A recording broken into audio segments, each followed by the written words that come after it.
Si jamais je fais. OK. Alors, bon, c'est ça, comme j'expliquais, c'est qu'il y a tout simplement une autre visite qui commençait à 17h, donc il a fallu que j'accélère le reste de la visite. Mais maintenant, je vais vous expliquer rapidement qu'est-ce qu'on a vu, d'accord?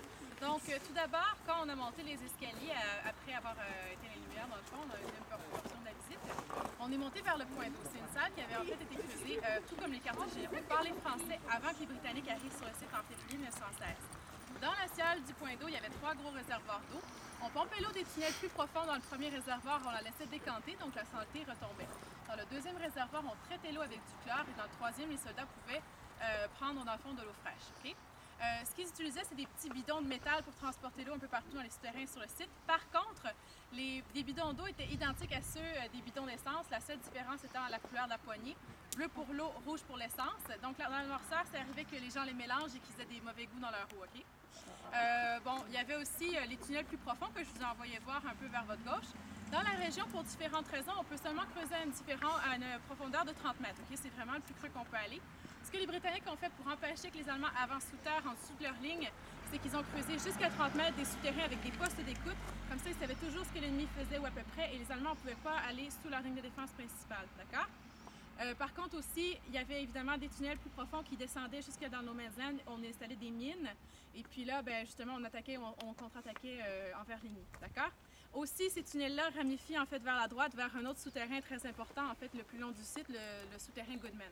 D'accord? Il faut vraiment penser au système de souterrains de tunnels sur la crête comme un plan interrelié à travers lequel les gens pouvaient circuler.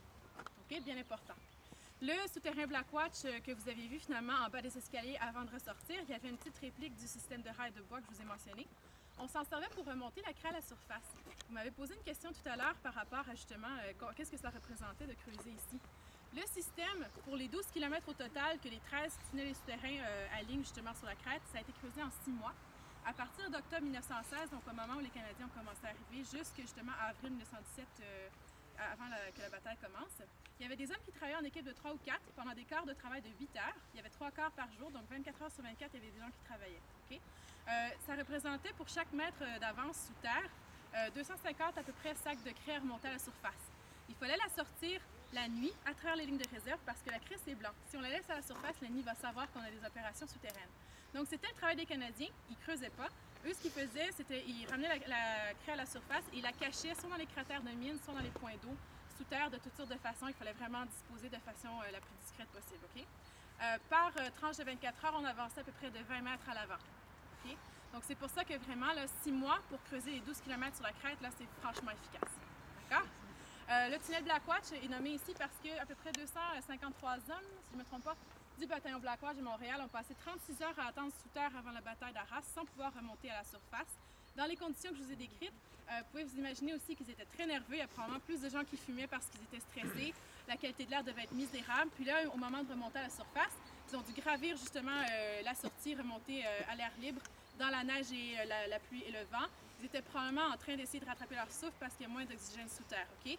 Donc des très très mauvaises conditions. On leur donnait 2 gorgées de rhum avant qu'ils remontent vers l'attaque pour qu'ils leur donnent un peu de courage puis de chaleur. Ça vous donne une idée. Okay? D'ailleurs, les rations britanniques avaient généralement des portions de rhum à l'intérieur. À ce point-ci, je ne sais pas si vous avez des questions. Non? Les objets trouvés dans le point d'eau. Ouais. Bon, ben, il y avait différents objets justement au point d'eau. C'est des débris qu'on a tous trouvés dans les souterrains ou en creusant ici sur la crête. Il y avait des casques britanniques. Il y avait des sacs de caoutchouc qui servaient à entreposer l'amonol, l'explosif utilisé dans la Première Guerre mondiale pour le garder au sec justement. Parfois, les mines étaient installées quelques semaines ou quelques mois avant d'être utilisées, donc l'explosif devait rester au sec. Okay? L'amonol maintenant, c'est essentiellement du fertilisant pour les sols auquel on ajoute un peu de dynamite. C'est ce qu'ils utilisaient pendant la Première Guerre mondiale. Il y avait aussi différents types d'armes puis de piquets barbelés. Le piquet barbelé qui s'utilisait au début de la guerre, c'était celui qui était long, donc une tige droite avec un petit rond au bout, on mettait le barbelé dedans. Mais rapidement, ils ont développé le piquet barbelé qu'on vissait dans le sol, ça ressemble à un tire-bouchon. C'était plus efficace parce que c'était silencieux, il ne fallait pas le marteler pour le rentrer dans le sol la nuit au milieu du no man's land. Vous imaginez que c'était pas très efficace le modèle qu'ils avaient avant, d'accord? Donc c'est ça, ils ont développé le modèle tire-bouchon. Est-ce qu'il y a d'autres questions? Il y avait combien d'hommes à peu près qui évoluaient dans ces ce tunnel? Dans les souterrains, je dirais que la veille de la bataille, il y avait 950 hommes tout le long du souterrain Grange qui étaient cachés. Ils étaient du PPCLR, du Black Watch, mais aussi du Régiment Royal Canadien. Donc 950 hommes avant l'attaque. Par contre, il y avait quelques milliers de gens cachés sous terre ici sur la crête. Puis sous Arras, dans les carrières Wellington, etc., il y avait 20 000 hommes cachés pendant 8 jours à peu près sous terre, sans pouvoir remonter à la surface, qui étaient cachés là, dans des carrières médiévales, d'où la craie a été extraite dans les années 1600. Puis ça a été utilisé dans la Deuxième Guerre mondiale. Ils ont rallié toutes les carrières par des tunnels et puis ils s'en sont servis aussi pour la Deuxième Guerre, en fait. C'est 9 tunnels, je ne me trompe pas, ou 12 Ici? tunnels le long du front pour les Canadiens. Je De la peux pas- côte 145 Je ne jusqu'à... pourrais pas vous dire le nombre exact Je pense que de c'est souterrains, ça se peut que ce soit 9. Je sais qu'en tout cas, on en a 7 qui sont très longs, qui étaient surtout utilisés, mais il faudrait que je vérifie le nombre exact. Mais ça ressemble à ça, oui. Ouais. Il y a des soutènements en béton, c'est pas évolué? Non, c'est ça. Comme les tranchées, les souterrains ont été restaurés dans les années 30. Puis nous, bien, évidemment, il faut qu'on l'entretienne fréquemment. Les souterrains, plus ils sont proches de la surface, plus il y a des chances qu'ils s'écroulent, OK? Parce que la craie, c'est assez poreux pour qu'on puisse creuser facilement, mais ça maintient aussi très bien sa forme. Donc, le plus creux on va, le plus le système est en bonne condition, en fait, étonnamment. OK? Et les chambres où il y avait des objets, c'est là que les soldats s'installaient en attendant l'attaque. C'est là qu'ils s'installaient, ils s'attendaient, ils s'assoyaient probablement dans le noir, puis dans l'eau, les mauvaises conditions, les mauvaises odeurs, puis ils attendaient la bataille pendant entre 36 et 24 heures, justement, pour les 950 qui attendaient dans le souterrain Grange. Et avec son fameux baril. Le baril? Ouais, Ben c'est ça, le seau. le saut. Comme je disais, si on donnait un coup de pied sur le seau, ben, jusqu'à ce qu'on sorte dans la bataille, on endurait l'odeur. Voilà. Donc c'était des très très mauvaises conditions. Ça vous aide un peu, j'imagine, à développer un sentiment d'empathie pour les jeunes gens qui ont participé à la Première Guerre mondiale. C'était assez fréquent que les gens s'enrôlaient sous une fausse identité parce qu'ils étaient trop jeunes en fait pour aller à la guerre. Donc il y a des gens ici qui ont combattu qui avaient 17 ans, 16-17 ans, ça arrivait. Est-ce qu'il y avait moyen d'allumer des feux dans les souterrains? Ben, les flammes vives, comme je disais, les chandelles puis les lampes au kérosène, ils pouvaient s'en servir si, par exemple, l'électricité manquait ou ils en avaient vraiment besoin. Mais puisqu'ils entreposaient beaucoup de munitions sur terre et qu'ils en transportaient sur les wagons, c'était pas une très bonne idée. Donc au Donc niveau c'était pas fréquent. de la nourriture, ils mangeaient? Non.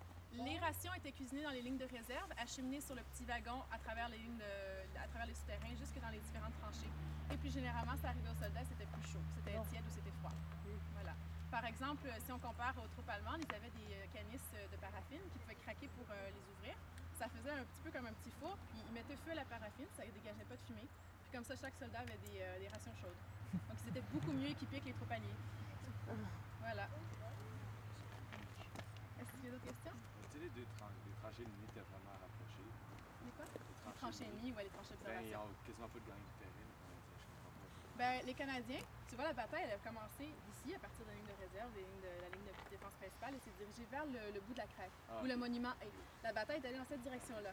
Donc, ils ont gagné toute la crête jusqu'au bout, puis après ça, les Allemands ont été poussés dans la plaine de Douai et ont dû reculer, en fait, beaucoup plus loin, jusque dans leur ligne qui était très fortifiée, entre autres la ligne Hindenburg. Puis, quand les Canadiens ont pris la crête ici, ils ont dominé toute la région. Il y avait des mines de charbon, donc c'était une source de carburant très important. Puis, ça dominait aussi un système de rails, donc des trains. Aussi important pour transporter différentes marchandises ou des troupes même. Donc c'était une position stratégique super importante. C'est vraiment, vraiment essentiel que les Canadiens gagnent la position ici. Par contre, c'est impressionnant de penser au fait que la bataille d'Arras, un front de 20 km, 320 000 hommes à peu près, c'était toute une opération de diversion pour permettre aux Français d'attaquer au chemin des Dames, pour justement attirer l'attention des Allemands par ici. Okay?